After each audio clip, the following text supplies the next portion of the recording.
Episode 5: The Case for and Against Nuclear Power. Previously on Energy Transition Crisis, prior episodes explained the importance of energy transition, laid out a plan to replace fossil fuels with clean energy, explained why a global energy crisis is unavoidable in the mid-2020s, and explained geothermal renewable energy. Now to show you the whole story on the arguments both for and against nuclear power, here's Eric Townsend. Barring a major breakthrough in deep geothermal, nuclear power is the only source of baseload energy that could realistically be built out to supply 80,000 terawatt-hours of clean electricity by 2050. And all the technology needed to do that is already known and proven to work. But public sentiment against nuclear couldn't be much stronger. What most people don't realize is that technological advancements already solved all the common objections to nuclear power years ago. But government bureaucracy has stood in the way of adopting those technological advances. I'll show you the arguments both for and against nuclear energy in this episode of Energy Transition Crisis. Unless and until a major breakthrough occurs in supercritical deep geothermal, as discussed in the prior episode, nuclear energy is the only baseload power source that could realistically supply 80,000 terawatt-hours of clean electricity by 2050. But public sentiment is strongly opposed to nuclear because of three primary objections: operational safety risks such as core meltdowns, weapons proliferation, and waste disposal. In the first episode, I promised not to sugarcoat the challenges we face, so in this episode, I'll show you the arguments both for and against nuclear energy in full detail. Then in the next two episodes, I'll show you how advanced nuclear technologies and small modular nuclear reactors overcome most of the arguments against nuclear. Contrary to common perception, nuclear energy is already the safest form of baseload power generation in existence. The number of deaths and diseases, including cancer, is far lower in nuclear power plants than in coal mines and in the oil patch. But similar to aviation, while the accidents are few and far between, on the very rare occasions that they do happen, it's always front-page news, and the public never forgets them, despite that far more deaths and diseases are caused by coal than nuclear. The argument in favor of nuclear is simple. Barring a major breakthrough in geothermal, which hasn't happened yet, nuclear is the only option that can realistically build out the 80,000 terawatt-hours of 24/7 baseload power generation that we need by 2050. There simply is no other option that can realistically provide all the clean energy needed to phase out fossil fuels. So therefore, there can be no successful energy transition without nuclear energy. Nuclear power offers the lowest operational cost of baseload electricity generation in existence. That's super important, because to usher in a whole new era of human prosperity, our challenge is not just to replace fossil fuels. We need to replace fossil fuels with a clean alternative that makes possible cheaper and more abundant energy than we ever had before. And nuclear power is ideally suited to that task. I've argued in prior episodes that wind and solar combined still supply less than 2% of our energy needs after 2 decades of aggressive development, and I've cited this as reason to question whether it's realistic to build 50 times more wind and solar in the next 25 years than we've been able to build in the last 25 years. So I feel obliged to acknowledge that just like wind and solar, nuclear supplies less than 2% of our energy today. And therefore it will be necessary to build 50 times that amount by 2050 in order to phase out fossil fuels completely. So it's reasonable to question whether I'm being hypocritical when I say it makes perfect sense to embrace nuclear as our primary strategy for baseload power generation. The big difference is that we've been trying as hard as we possibly can to build as much wind and solar as possible. Yet after 2 full decades of government subsidies, wind and solar combined supply less than 2% of our energy today. We haven't been trying to build any new nuclear power plants. In fact, the big trend in public sentiment and government policy has been to decommission perfectly good nuclear power plants. Yet despite all this, just a handful of old technology nuclear power plants, built mostly in the 1960s and 70s, already supply as much energy as wind and solar combined. Building out 80,000 terawatt-hours of electric generation capacity by 2050 using nuclear will require a small fraction of the amount of land and other resources that would have been needed to do the same thing with wind and solar. And nuclear doesn't depend on rare earth elements, the scarcity of which are likely to impede large-scale wind turbine manufacturing. Nuclear offers the 24/7 baseload power we need to complement the intermittent sources of wind and solar, without requiring batteries for energy storage. That means that an energy transition solution based on nuclear as the baseload energy source will leave all the available battery metals to be used where they're needed for vehicle batteries. So the case for nuclear is overwhelmingly compelling. But the three big objections of meltdown risk, weapons proliferation, and waste disposal cannot be ignored. So the rest of this episode will be dedicated to the arguments against nuclear power. Then the next two episodes will explore technology advancements that overcome these concerns.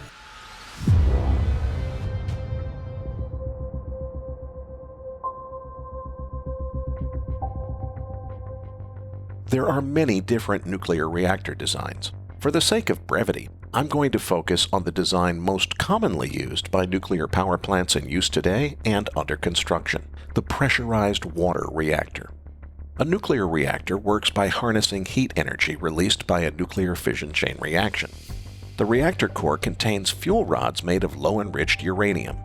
The core is filled with water, which absorbs the heat created by the nuclear fission chain reaction.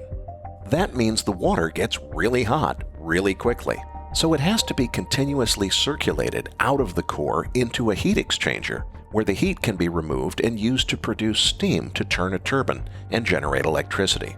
Nuclear reactors are so good at heating water quickly that most of the problems arise only when that heat can't be removed quickly enough. To shut down the nuclear fission reaction, control rods are inserted into the core. The purpose of the control rods is to absorb the neutrons flying around inside the core, which are essential to sustaining the nuclear fission reaction. With the control rods fully inserted, the nuclear fission reaction will stop completely. 94% of the heat being generated in the fuel rods will stop instantly when the control rods are inserted and the nuclear fission reaction stops. But the remaining 6% of the heat generated by fuel rods is known as decay heat, and it doesn't just switch off instantaneously like a light switch. It takes quite a while after the control rods are inserted before the fuel rods stop producing decay heat. So it's critically important to keep removing heat from the coolant water to prevent the core from overheating. That's why coolant circulation pumps are essential to reactor safety. If the circulation pumps stop working, the water in the core can overheat and boil off. If that happens, even though the nuclear fission chain reaction has already stopped, the fuel rods are still making so much decay heat that they can melt and burn through the bottom of the core chamber. That's the so-called nuclear meltdown scenario that you hear so much about in Hollywood movies. And that's exactly what happened at Fukushima Daiichi. When the earthquake hit, seismic sensors were triggered and the reactors shut down automatically. All that was necessary to prevent disaster was to keep the circulation pumps running in order to cool the fuel rods in the core, and everything would have been fine. Once the reactors shut down, the electricity produced by the nuclear plant was offline, but the pumps could rely on electricity from the power grid. And just in case the power grid failed, which it did, there were diesel backup generators installed specifically to cover this exact scenario. The backup generators were supposed to provide electricity to run the circulation pumps even after the electricity from the power grid was cut off. But when the tsunami hit, everything was flooded, including the electrical switching equipment for connecting the backup generators.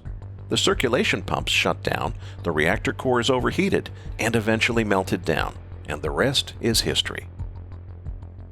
Now I want you to remember one very important detail about how this type of nuclear reactor works. The coolant used to remove the heat from the core is ordinary water, and as we'll see, that leads to quite a few problems. The water inside the core circulates through a heat exchanger so that heat produced by the nuclear fission chain reaction can be used to boil a separate source of water into steam that drives a steam turbine to generate electricity. The amount of energy the reactor can produce, and thus the amount of electricity it can generate, depends primarily on how hot the water in the core can get. Water boils at 100 degrees Celsius. In theory, you could operate a nuclear reactor with water that never gets hotter than 100 degrees Celsius, but if your goal is to run an electric power plant, that's not nearly hot enough. To get the most out of the nuclear fission reaction and produce enough electricity to power the grid, you need to get the water up to several hundred degrees Celsius. At normal atmospheric pressure, water can't get that hot. It boils to steam at 100 degrees Celsius. The solution that's been used by most reactor designs is to pressurize the water in the reactor core. Just as a pressure cooker makes it possible to heat food in liquid form to more than 100 degrees Celsius without boiling, a pressurized core allows the coolant water to be heated to several hundred degrees Celsius, allowing much more energy from the nuclear fission reaction to be harnessed to generate electricity. This requires pressurizing the core to about 150 times atmospheric pressure, or about 2,200 psi in a typical pressurized water reactor. But as any engineer in almost any field will tell you, anytime you build any machine that operates under such high pressure, there's always a risk that a failure will occur, and all that pressure will suddenly be released. If that happens to water that's been heated to several hundred degrees Celsius, the water will flash to steam instantly. And that's the whole reason that such large containment buildings are needed for relatively small nuclear reactor cores. If something breaks and the water in the core depressurizes, it will instantly flash to radioactive steam. One of the primary purposes of the containment building is to prevent the radioactive steam from escaping into the atmosphere. I know, that sounds pretty scary, right? Well, hold on, because it gets worse. The risk of water in the core flashing to radioactive steam if the core depressurizes is just one of the inherent shortcomings of using water as the coolant. To understand the next one, we need to recall the chemical formula for water, which everyone knows, H2O. In other words, water molecules consist of 2 hydrogen atoms and 1 oxygen atom. Hydrogen is the extremely flammable gas that the Hindenburg was filled with, and oxygen is the stuff that makes everything burn faster and hotter. The combination of pure hydrogen and pure oxygen is an explosive mixture you could literally make a bomb with. Yet water, which is made of hydrogen and oxygen, is what we use to put fires out with. Please ask yourself how that's even possible. The answer is that hydrogen and oxygen atoms in every molecule of water are bound together so strongly that they can't be separated without consuming a huge amount of energy. It's what scientists call a covalent bond, and it holds those hydrogen and oxygen atoms together in a way that makes them perfectly safe.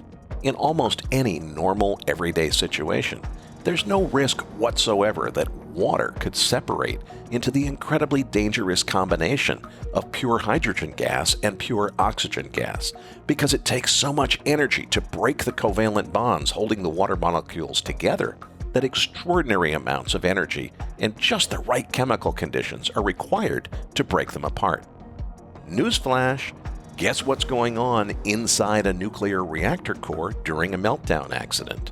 You guessed it, extremely high temperatures, radiation, and the presence of another element called zirconium, which acts as a catalyst to make it even more likely that the covalent bonds in the water molecules will break, causing it to separate into incredibly dangerous pure hydrogen gas, which could blow the roof off. And to be clear, I'm not using the phrase blow the roof off figuratively. That's exactly what happened at Fukushima Daiichi. Here's the video of a hydrogen explosion literally blowing the roof off the reactor building after the circulation pumps failed and the reactor core melted down, separating some of the coolant water and releasing explosive hydrogen gas. Hydrogen explosions also played a major role in the Chernobyl nuclear disaster. In the case of 3 Mile Island, hydrogen separation during the partial core meltdown caused a hydrogen bubble to form inside the core chamber, and a serious risk existed that it could detonate and explode the reactor core, releasing enough radiation to cause mass casualties. Are you getting the picture now why I'm not the biggest fan of water as a nuclear reactor core coolant when better choices have been available for decades? The alternative coolants don't separate into explosive gases if the core melts down, and they have other benefits too. But all of our nuclear power plants use water-cooled reactors. More on that in the next episode.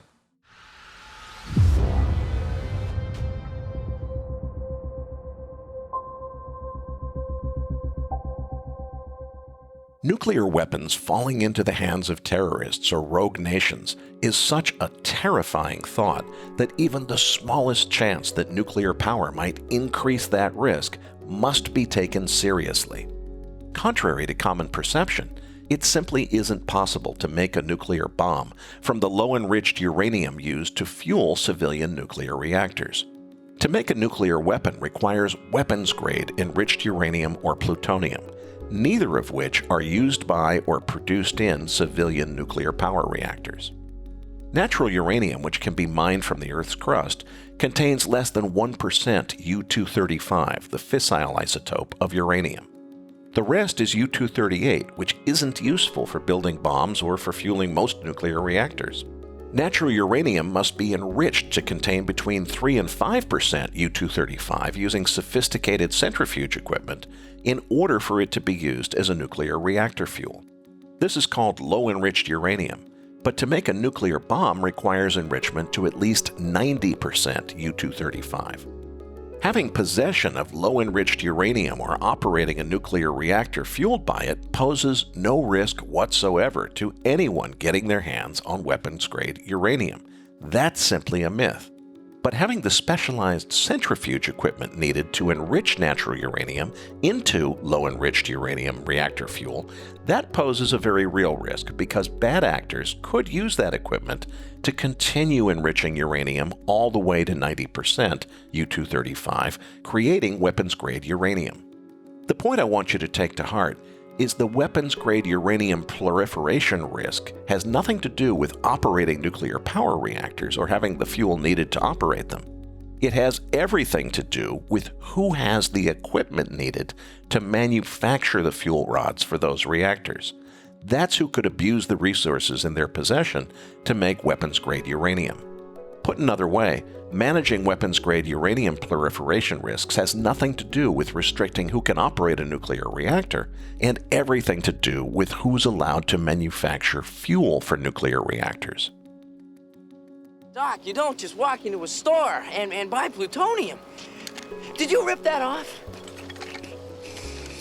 Weapons-grade plutonium is a different story. Plutonium is a byproduct of a uranium fission chain reaction. That means the fuel rods that go into the reactor containing only low-enriched uranium will transform during use to also contain some plutonium. The reactor-grade plutonium created this way cannot be used to make a nuclear bomb, so there is no direct or immediate risk of anyone getting their hands on weapons-grade plutonium. The only way anyone can get weapons-grade plutonium is to have a special plutonium production reactor designed for the purpose of making weapons-grade plutonium. But that doesn't mean there's zero risk. In May of 1974, India detonated a nuclear bomb that was made by repurposing a civilian power reactor designed in Canada and changing its design to produce weapons-grade plutonium as a byproduct of the uranium fission chain reaction. This was no easy feat, and it required the full technical skills of India's best nuclear scientists.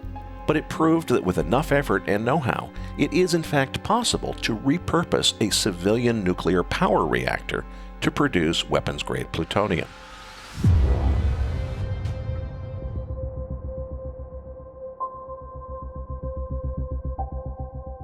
Nearly 250,000 metric tons of high-level nuclear waste that will remain radioactive for the next 100,000 years are now in storage. and there's more being added every year as we continue to operate nuclear power plants. That statement should send a chill down your spine.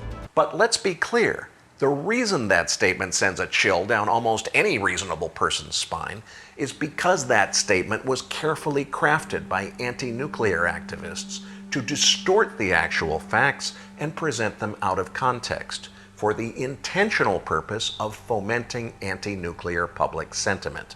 Now, I promise not to sugarcoat the challenges we face, and I won't. But I'm also going to call bullshit on propaganda like this and tell you the straight story, doing my best to be unbiased and present both sides of the story objectively.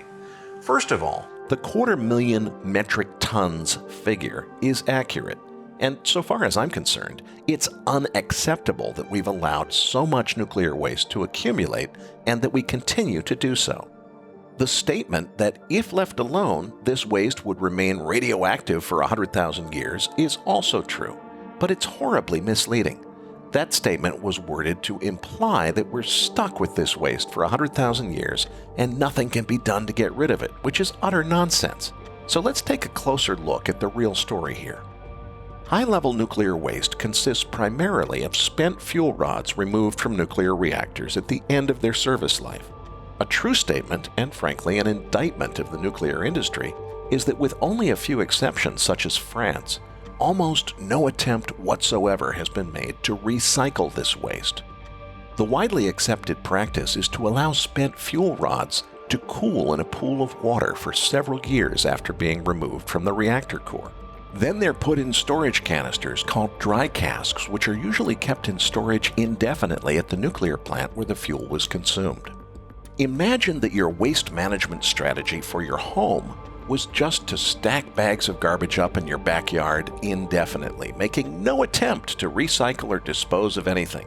Just let the trash pile up forever, making the pile of trash bags in your backyard bigger every year. If the people in your neighborhood were that stupid, soon your community would have 250,000 tons of waste piled up in the backyard, just like the nuclear power industry. 95% of fuel waste is perfectly good uranium that can and should be recycled to make new fuel rods. France has been recycling its spent fuel waste for years, but most countries don't bother. The remaining 5% is some nasty stuff called transuranics, and it does in fact stay radioactive for as long as 100,000 years. But that statement is badly misleading. 99% of the radioactive decay that's dangerous to human beings occurs in the first 50 years. After that, the material is still radioactive, but the radiation it gives off is just slightly above safe background level. So the perception that this horribly dangerous nuclear waste stays horribly dangerous for 100,000 years has always been a distortion of the facts, intentionally taken out of context by anti-nuclear activists to manipulate the emotions of the public. Now, don't get me wrong, I personally don't approve of there being 250,000 metric tons of nuclear waste in storage, even if it's only a little bit radioactive. But I also know that there's no need for this injustice to continue, because the technology to completely solve this problem was invented decades ago, but it still goes mostly unused today. More on that in the next episode.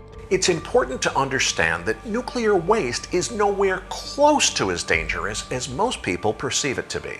To make this point, the Dutch government built a single building which serves the unlikely dual purposes of nuclear waste storage facility and children's art museum. Look at the big circles on the floor of the Children's Museum. Those are the tops of the dry cask cylinders, which are full of spent nuclear fuel waste. The children are invited to play right on top of the giant canisters of nuclear waste, just to prove to their parents and the world that nuclear waste isn't really the stuff of horror movies that it's made out to be by anti-nuclear activists. But the real problem is the asinine strategy of just letting waste pile up in the backyard indefinitely, when much better solutions have been known for decades. More on that in the next episode. There's another category of nuclear waste that nobody ever talks about: A conventional nuclear power plant is built using a huge amount of concrete and other building materials, which absorb nuclear radiation for decades, leaving them slightly radioactive. This makes decommissioning and tearing down a nuclear power plant incredibly expensive. The rubble left over when a nuclear plant is torn down isn't nearly as radioactive as spent fuel waste, but it still has to be disposed of as low-level nuclear waste, and because it's so massive, that costs a fortune. I told you earlier in this episode that nuclear energy offers us the cheapest electricity source in existence. To do justice to this subject, we need to examine that statement a little more closely and put it in context. The true statement I made earlier is that the operational cost of making electricity using a nuclear power plant is lower than from any other source of electricity. But to understand this in context, we need to focus on the phrase operational cost. That means the cost of running the nuclear power plant after it's been built, and it doesn't include the cost of building the nuclear power plant in the first place. That's the fine print we need to focus on, because that's where the nuclear power industry has failed miserably throughout its entire history. The price consumers pay for electricity from any source is determined by adding together three primary components of cost. The first is the operational cost of running the power plant. That includes the fuel consumed, which could be coal, natural gas, or uranium in the case of a nuclear power plant. It also includes the payroll cost of the employees of the power plant and various overhead costs. And this is where nuclear really shines. There simply is no other source of baseload electricity known to man that can compete with nuclear in terms of operational cost of energy production. But operational cost is not the only factor that determines the total price that consumers pay for electricity. The cost of building the power plant and the eventual cost of decommissioning the power plant and tearing it down at the end of its service life must be spread out across the expected operating life of the power plant. And these costs are all passed on to consumers. This is where the nuclear power industry has consistently failed and failed miserably at that. Nuclear energy. Clean to make, clean to use, cleans the total environment. When the first nuclear power plants were being built in the 1960s and 70s, the promise sold to the public was that cheaper electricity than had ever been seen before was coming their way. In reality, electricity from the first nuclear power plants was more expensive than any other source of electricity ever seen before. The reason that promise of cheaper electricity was broken is that every nuclear power plant project ran massive cost overruns, and the construction projects were notorious for corruption and greed of construction contractors, who exploited rules intended to protect the public safety in order to exact huge profits for themselves. This is a reflection of a larger overall problem. We're just not as good as we used to be at large bespoke public works projects. When the Golden Gate Bridge was completed in 1937, it came in just under budget at $35 million, which is about $700 million in today's dollars after adjusting for inflation. It took just 4 years to complete, start to finish. A project is underway right now to add a suicide prevention net under the Golden Gate Bridge. That project has already taken more than the 4 years that it took to build the entire bridge. And now it's over budget with more than $400 million spent to date. That's more than half what it cost to build the entire bridge, even after adjusting for inflation. And that's just to add a net under the bridge to catch suicide jumpers. And $400 million later, it's not even done yet. In the nuclear power industry, these problems persist to this day. Cost overruns at the Vogtle nuclear power plant construction project in Georgia literally bankrupted Westinghouse in 2018. Westinghouse is the company that designed and built most of the nuclear power plants operating today. Another closely related problem is the amount of time it takes to build a new nuclear power plant. Even after all the public debate about whether or not to build a nuclear power plant has ended, and all the permits have been issued, it still takes at least 7 years to build a conventional nuclear plant and bring it online. We'd need a whole lot more nuclear power plants between now and 2050 to fully solve the energy transition problem. This time lag has frequently been cited by politicians to argue against building nuclear power plants which won't come online and offer benefits to the public until long after the politician has left office and isn't around to take credit for the decision to build it. By the most optimistic scenarios from the government itself, there's no way they're going to have new nuclear come on stream until about 2021, 2022. So it's just not even an answer. We see energy prices breaking record after record. The consequences for households and companies are not sustainable anymore. We have to solve this problem in order for nuclear to become a key part of the energy transition strategy. I'm convinced the solution to the problem is to build nuclear reactors on assembly lines in factories, and this important trend towards small modular nuclear reactors is so important that it gets its own episode later in this docuseries. So stay tuned to future episodes for much more on how small modular reactors will revolutionize nuclear power.